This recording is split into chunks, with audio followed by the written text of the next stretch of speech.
Baiklah, Assalamualaikum warahmatullahi wabarakatuh. Selamat bertemu lagi dengan pelajaran matematika bersama Ibu, Manisha Pratiwi. Kali ini kita akan mempelajari bagaimana sih pembahasan soal persiapan PTS yang kemarin telah Ibu berikan. Dan Ibu harapkan kalian bisa mempelajari dengan baik supaya kalian bisa mempersiapkan diri untuk menghadapi tes minggu depan.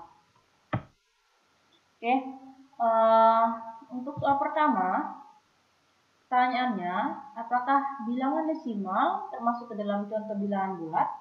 Jelaskan alasanmu. Oke. Bisa kalian lihat sendiri. Bilangan desimal tentu saja bukan bilangan bulat. Karena yang termasuk bilangan bulat apa? Bilangan cacah, bilangan asli, prima, komposit, nol, bilangan satu, negatif, ganjil, dan benar, ya. Jadi ini yang termasuk dengan bilangan bulat. Ingat, di sini tidak ada pecahan biasa, pecahan campuran bukan bilangan bulat. Yang bentuk pecahan bukan bilangan bulat. Bilangan bulat tapi bilangan yang masih utuh, belum dibagi, ya. Ada itu negatif, nol, dan positif. Selanjutnya yang soal menentukan tanda besar, kecil, atau sama dengan. Di sini ada soalnya min 189 dan min 210. Ya anak-anak, ini kalian perhatikan jawabannya adalah min 189. Semakin kecil angkanya, maka semakin besar nilainya jika dia sama-sama negatif. Ya. Kalau dia sama-sama negatif, lain halnya kalau mereka sama-sama positif. Artinya kalau dia sama-sama positif, pasti 210 yang besar. Tapi kalau untuk bilangan yang sama-sama negatif, maka yang terbesar adalah min 189. Oke, untuk min 12 dan 0 mana yang terbesar? 0. Karena 0 berada di sebelah kanan pada garis bilangan. Nanti Ibu lihatkan ya. Nih, tadi. Untuk yang 0 dan min 12. Semakin dia ke kanan, ya, semakin ke kanan, semakin besar nilainya. Mana yang di kanan? Posisinya yang di kanan antara 0 dan min 12 mana? Tentu adalah 0. Maka yang terbesar adalah 0. Antara 0 dan 3, mana terbesar? 3, karena 3 berada di sebelah kanan. Antara 3 dan min 2, 3, karena 3 berada pada posisi paling kanan. Oke, untuk yang pecahan 1/16, 4/17, mana yang terbesar? Kalau ini caranya, boleh dikali silang, boleh menggunakan KPK. Kalau di sini menggunakan cara kali silang. Kita kali menyilang. 4 dikali 16, 1 dikali 17. Hasilnya ditaruh di mana? 1 kali 17, hasilnya 17. Kita sejajarkan dengan 1. Ya, kita sejajarkan dengan yang pembilang atau angka yang berada di atas. 16 kali 4. Ya, 16 kali 4, karena 4 yang di atas kita hasilnya kita sejajarkan dengan 4. Berapa 16 kali 4? 64. Antara 17 dan 64, mana yang terbesar? Tentu saja adalah 64. Maka yang terbesar adalah 4/17. Ya. Jadi kita ulangi, kita mengali menyilang, hasilnya ditaruh dengan hasil perkalian kita letakkan sesuai dengan angka teratas dari perkalian. Kalau 1 kali dan 17, mana yang di atas angkanya? 1, berarti 17 kita taruh di 1. Kalau 16 dan 4, angka yang di atas adalah 4, berarti kita sejajarkan dengan 4 hasilnya. 16 kali 4 sama dengan 64. Ya, ingat ya, untuk membandingkan bilangan bulat, ya, kita lihat mana yang paling berada di paling kanan, maka itulah yang paling besar. Nah, ini gimana? Ini gampang ya, sama dengan pelajaran SD kalian nih. Hasil dari min 16 bagi 4 dikali 10 kurang 3. Setelah ini dikurung, ini dikerjakan dulu. 10 kurang 3, 7. Min 16 bagi 4, min 4. Min 4 kali 7, min 28. Nah, kalau seperti ini gimana? Kalau ada nomor 4 ya, 3 pangkat min 2 dikali 27. 3 pangkat min 2, kita rubah dulu pangkatnya menjadi positif. Bagaimana caranya? Kita jadikan dia bentuk pecahan. Kita jadikan dia bentuk pecahan, tanda pangkat berubah menjadi positif atau hilang negatifnya. Baru kita kali 27. 1/3 pangkat 2. 3 pangkat 2 berapa? 9. 1/9 kali 27 sama dengan 3. Dari mana datangnya? 27 dibagi 9. Ya. Nah, ini paling gampang ya, Nak. Yang paling gampang itu nih, 3/6. 3/6. Artinya 6 ini artinya jumlah keseluruhan kotak itu ada 6. Mana yang 6 di sini? Gambar 3. Oke. 3. Pecahan 3. Artinya yang dilansir adalah yang 3. Mana yang 3? Tentunya gambar 3. Jadi ini jawabannya ya. 3/6. Kalau ini berapa? Ini 1/2. Kalau ini 2/4. Begitu ya.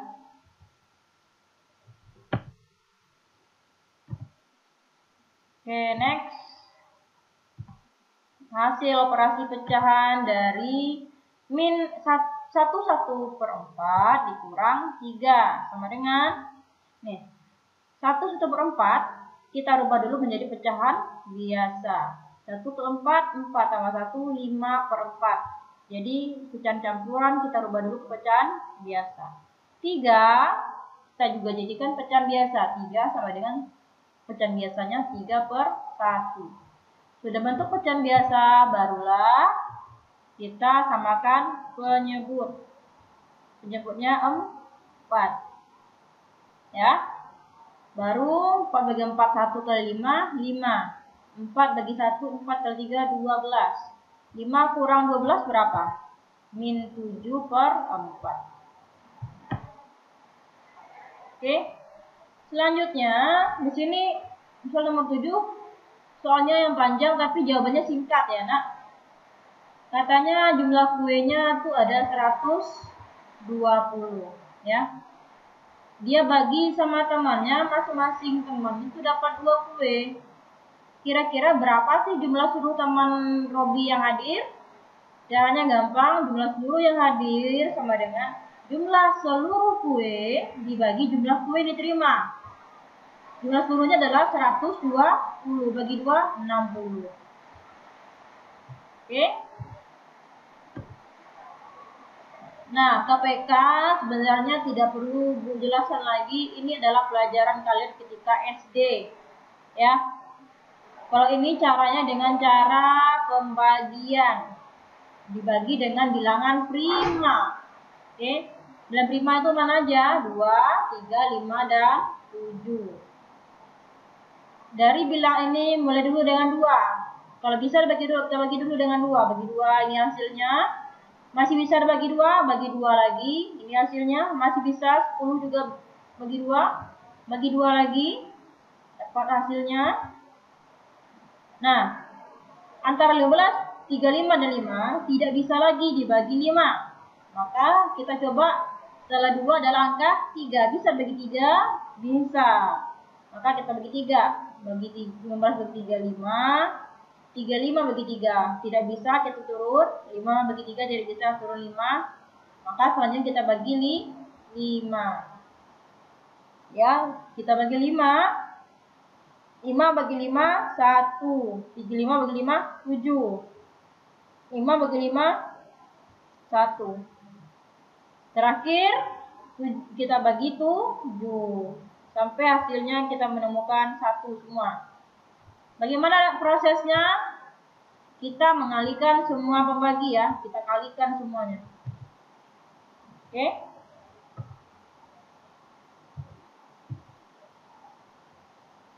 Kita kalikan di sini. 2 kali 2, ya. Untuk hasilnya kalian kalikan semua. 2 kali 2 4 dan 28 kali 3 24. Oke. Kalau kalian kalikan semua pembagi, itulah yang didapat untuk KPK. Ya nah, kalian kalikan semuanya di sini. Ya. Ini untuk yang bus nomor 9. Ada 3 bus berangkat, ada bus A, bus B dan bus C. Si A ini berangkat setiap 15 menit, B berangkat setiap 20 menit, dan bus C berangkat setiap 30 menit. Jika ketiga bus tersebut awalnya berangkat pada pukul 7, kira-kira pukul berapa lagi sih mereka berangkat bersama-sama lagi? Jadi, poin pertama, ini adalah penerapan KPK maupun SPB ya. Nah, ketika pertanyaannya, kapan mereka bertemu bersama-sama lagi? Kapan mereka belajar bersama-sama lagi? Kapan mereka berangkat bersama-sama lagi? Artinya, kalau ditanya adalah bersama-sama lagi, maka kita menggunakan KPK. Enak ya? Untuk pertanyaan nomor 9 ini kita menggunakan KPK. Sama halnya dengan tadi untuk 20, 15 dan 30. Kalau tadi kita menggunakan pembagian, kalau yang sekarang Ibu gunakan faktorisasi prima. Ya. Nih, faktorisasi prima mulai dari angka 2 dulu. Angka 2 ada 2 dan 2 pangkat 2. Di faktorisasi prima ya ngerti ya nak ya. 15 itu faktorisasi primanya 3 dikali 5. Artinya angka apa saja yang dikalikan menghasilkan 15, 20 dan 30. Untuk 20, 2 pangkat 2 kali 5. Untuk 30 ini. Nah, baru selanjutnya kita mengalihkan semua angka di sini. Jika ada angka yang sama, pilih pangkat terbesar. 2 pangkat 2 dan 2. Kita pilih 2 pangkat 2. 2 kenapa tidak dipilih? Karena ini 2 pangkat 1 kalau 2. 2 sudah, sekarang 3. 3 pangkatnya sama, pilih aja salah satu. Pilih 3 ini pindah. 5 pangkatnya sama, kita pilih 1. Baru kita kalikan. Artinya mereka berangkat bersama-sama lagi 60 menit kemudian. 60 menit itu berapa jam? 60 menit itu adalah 1 jam. Jadi kalau dia tadi berangkat jam 7, maka mereka berangkat bersama-sama lagi pada pukul 8. Ya. Ini harus kalian pelajari ya. Intinya di sini kalian mau cari KPK dengan cara faktorisasi prima, dengan cara pembagian, atau mau carinya dengan one faktor sama ya, one faktor faktorisasi prima sama. Dapat KPK-nya, baru tentukan jamnya. KPK inilah yang dijadikan atau ditambahkan untuk mencari waktunya. Berapa nih kalau dari jam 7 ke 1 jam kemudian adalah jam 8. Kenapa 1 jam kemudian? Karena dia 60 menit. Menit ya. 60 menit kemudian 1 jam. Oke. Untuk KPK ini nanti untuk kita akan masukkan ke dalam soal PTS ya nak ya. Jadi harap dikuasai dan dipelajari dengan baik. Nah ini soal nomor 10. Hampir sama dengan tadi. Tapi kalau ini berapa sih masing-masing siswa mendapat bantuan? Nah ini kebalikan dari tadi. Kalau tadi kita menggunakan KPK, kalau sekarang kita menggunakan SPB. Ya, ada 96 buah pena, ada 80 buku, ada 64 tas. Kira-kira berapa sih siswa memperoleh bantuan dari alat tulis di atas? Maka caranya adalah kita menggunakan FPB. Kalau ya ditanya adalah dibagi secara merata. Kalau dibagi secara merata atau diperoleh secara merata, masing-masing dapatnya berapa? Kita menggunakan FPB. Jadi harus bisa bedakan. Kalian harus bisa bedakan kapan kalian menggunakan KPK, kapan kalian menggunakan FPB. Kalau soalnya ditanya kapan mereka bertemu lagi, belajar bersama lagi, itu menggunakan KPK. Kalau untuk pembagian secara merata, gunakan FPB. Cari FPB dari masing-masing bantuan tersebut dapat 16. Artinya apa? Artinya masing-masing siswa akan mendapat 16 bantuan. Ya nak?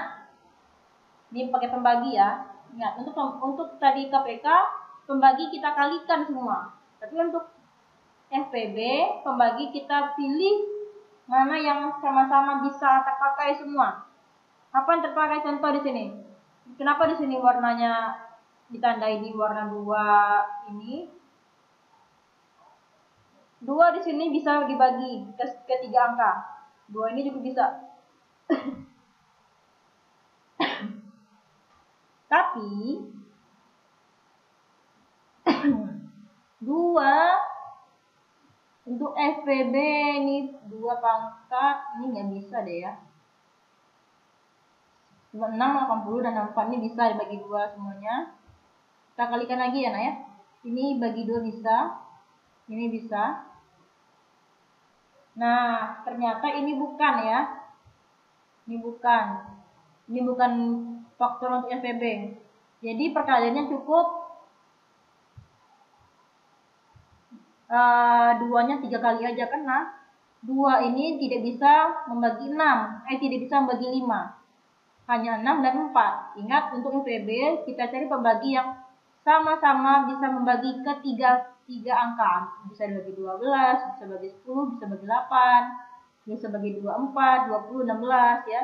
Semuanya harus bisa dibagi. Ini kenapa 2 di sini nggak bisa? Karena nggak bisa sama sekali. Nggak bisa bagi 2.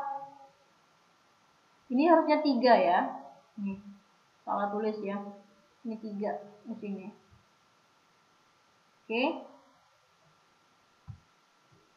Ini harusnya 3. Terus juga ini 2 ya sini. Artinya 2 yang kita bisa jadikan untuk FPB hanya adalah 3. 2 kali 2 kali 2. Hasilnya 8. Ya, salah ini ya. Harusnya 8 bantuan. Oke. Jadi tadi Ibu jelaskan lagi kalau kalian dalam mendapat soal cerita ditanya dalam kapan antara A, B, dan C belajar bersama-sama pada hari Senin. Hari apa lagi mereka akan belajar? Atau kapan mereka bertemu lagi? Kalau ditanya seperti itu kita gunakan KPK. Tapi jika pertanyaannya seorang ibu memiliki 10 baju, 2 celana, misalnya 5 celana dan 10 permen akan dibagikan merata kepada anaknya. Kira-kira masing-masing anak dapat berapa? Maka kita cari FPB-nya ya. Jadi harus bisa membedakan kapan kalian menggunakan FPB, kapan kalian menggunakan KPK. Dan harus hati-hati dalam menjawab soal karena ini akan mempengaruhi nilai kalian. Ya, sekian dari Ibu. Terima kasih. Assalamualaikum warahmatullahi wabarakatuh.